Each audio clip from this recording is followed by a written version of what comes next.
Welcome back to 54A. Today's project is this little witch's cauldron.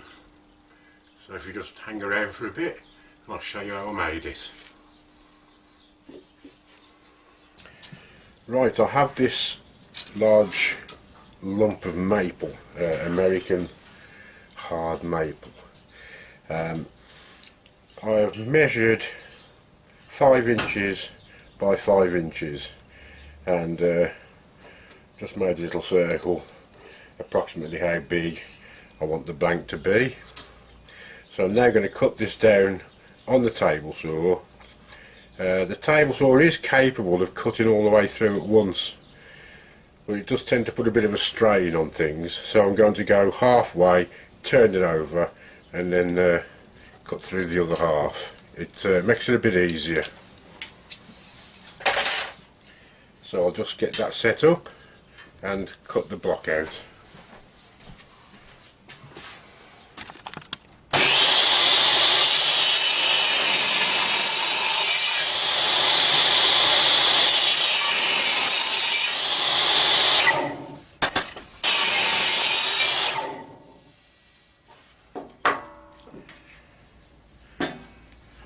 I'll now take this to the bandsaw and just knock the corners off.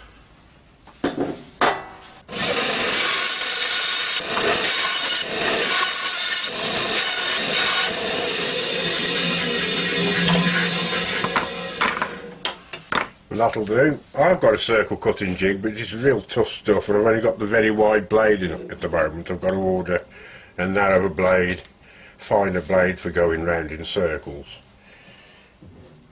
Yes, it is a new bandsaw. Again,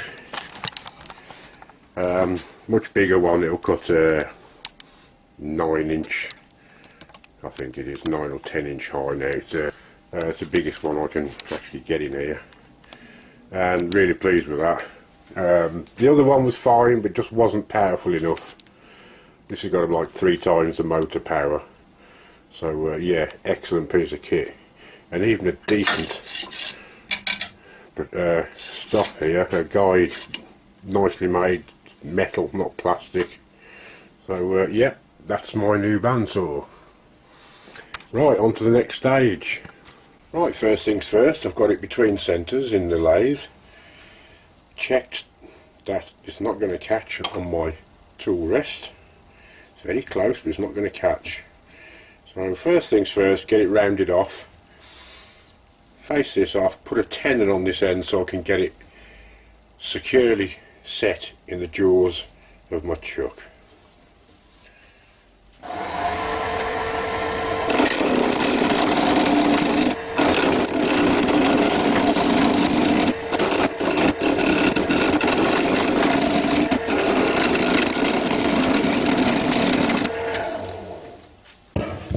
Don't forget, as you're working, move the tool rest in, keep it nice and close. And we're getting somewhere close now. I can turn the speed up a bit now. The rounder it gets, the faster you can go, but only go as fast as you're comfortable with.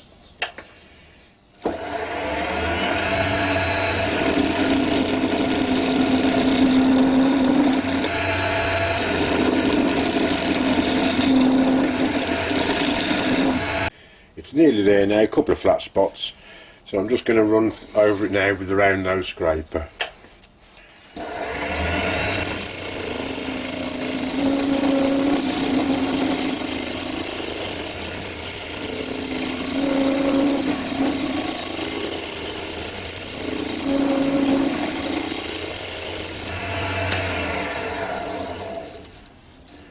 And that's near enough for me. Tiniest little flat spot there, that'll disappear in the shaping of the bowl. Well, I'm going to face this off now and get a tenon on there.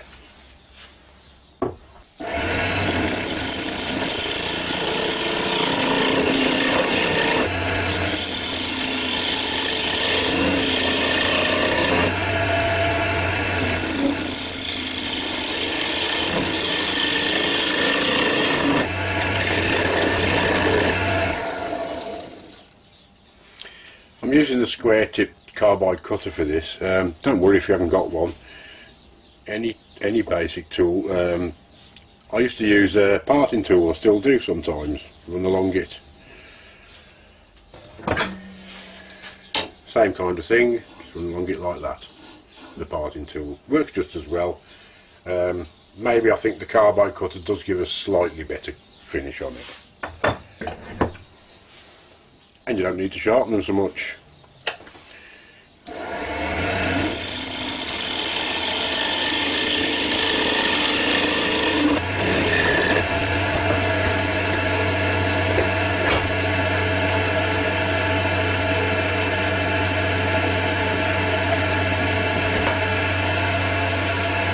Just going to put the shoulder on the tenon with a skew chisel.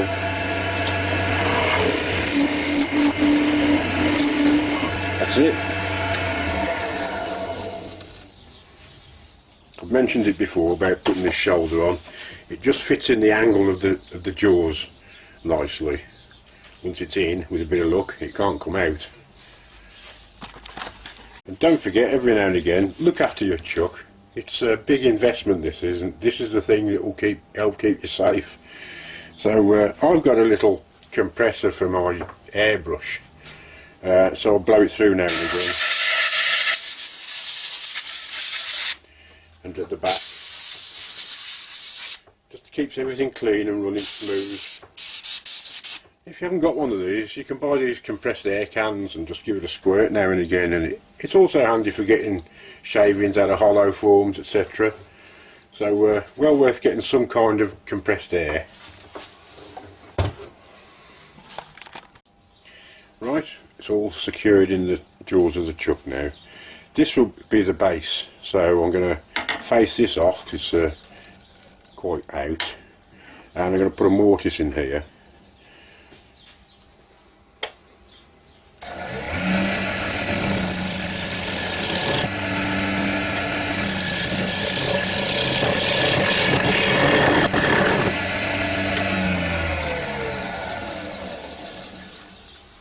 A little bit more.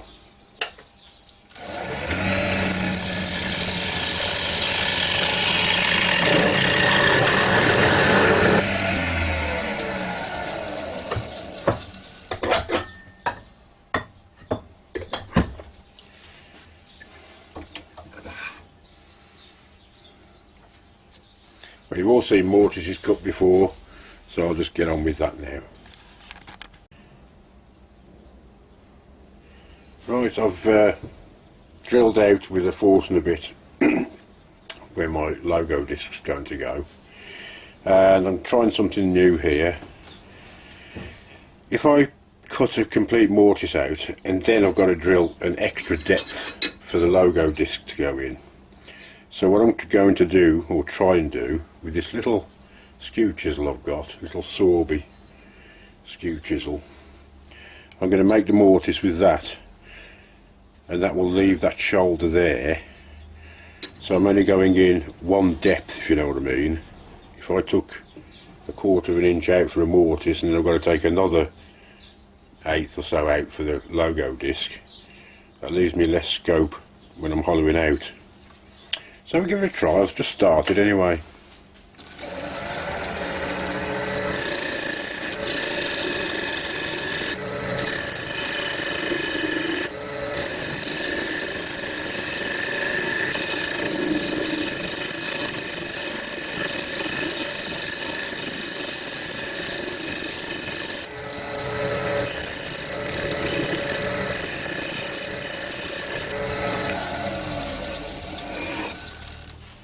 And I think I've left enough room just for the jaws to fit in. We'll soon find out. It's worth a go anyway. I'll just try it and see if it works.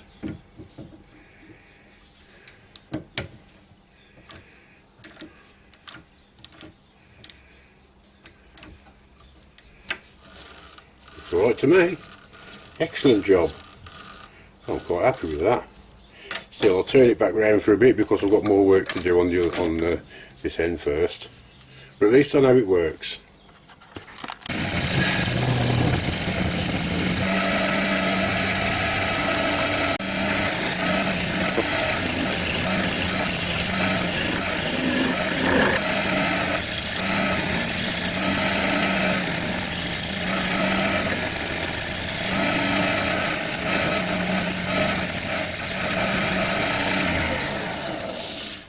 we've nearly got the basic shape now, so I'm going to go over this with a scraper.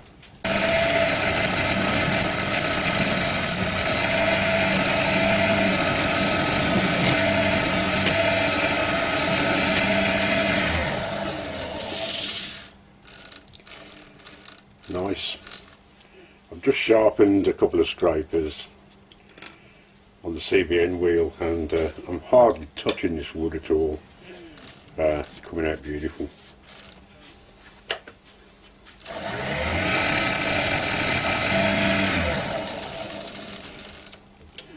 I'll take a little bit more off the bottom, but I want to keep a bit of a flat bottom because I've got to stick some little feet in it.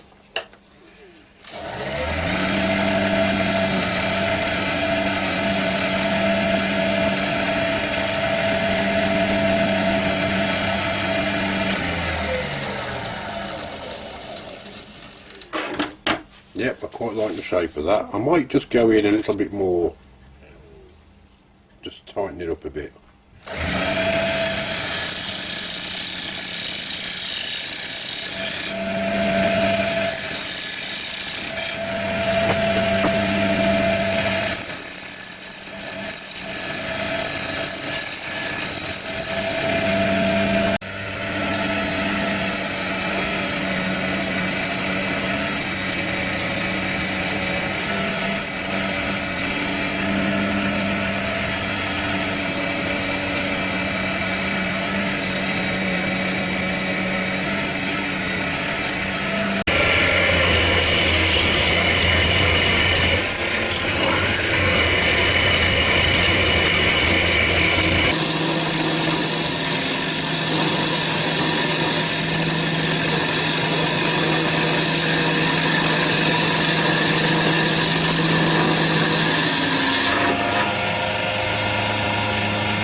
I'm leaving quite a wide lip on here at the moment because I've got to fit a lid onto it eventually, so I don't want to take too much off just yet. Right, I'm just going to put the recess for the lid in and I'll just use a square tip carbide cutter.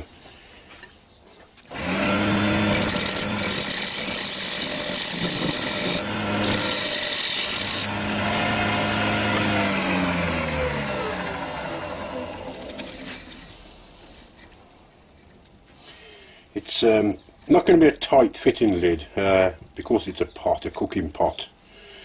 You don't want something that tight that when you take the lid off you're going to lose everything that's in there. So it's just going to sit in there hopefully quite nicely.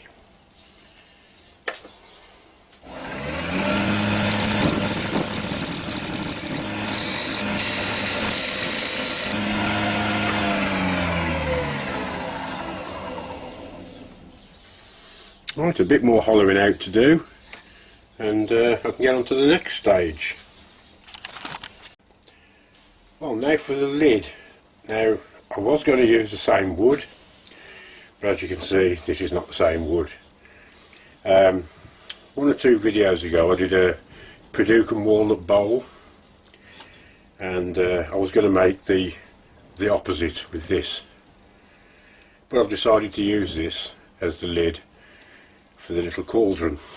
So I've got it in my small chuck with the button jaws, just so I can get a tenon on here and then I can get it in the jaws of the chuck.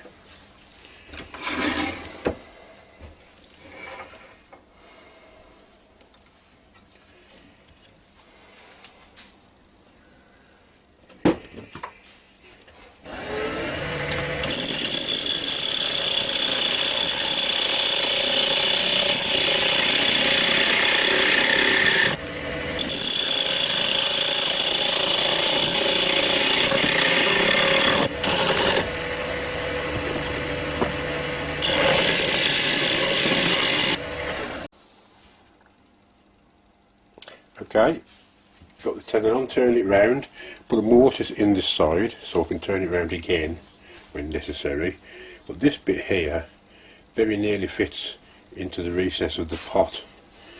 So it just wants a little bit of fettling,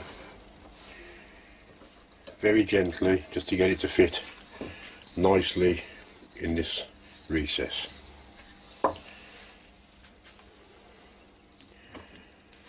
So I'll just go at it very gently with a skewed chisel, I think, just take a little bit off.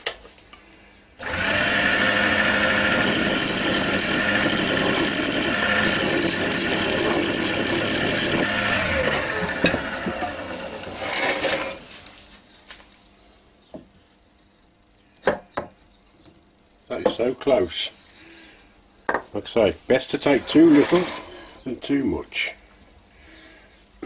So I'll just fiddle around with that a bit now and get that to fit, and then I'll show you the next step. Right, I've got it turned around in the mortise that I've just cut. So now I've got it the right size. So I'm just going to put a bit of shape on it now, and a tiny little handle come finial. This is where you can enjoy yourself and just have fun. Any shape you want, really.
viewer, there it is, the finished object with its little lid and its little ladle. Nice fun project to do that was, I really enjoyed that. So there we go, a little witch's cauldron. All I need now is a little witch. Hello, darling. Hello, darling. Come on in, come on in. What have you been doing then? Well, it's funny you should say that because I've just been thinking about you. I've made you a little present. There you go. What do you think? Oh, that's lovely. Oh, thank you very much, darling. That's lovely. You must think I'm stupid. What? Berto! Don't worry, dear. I'll have him back for the next video. Bye for now.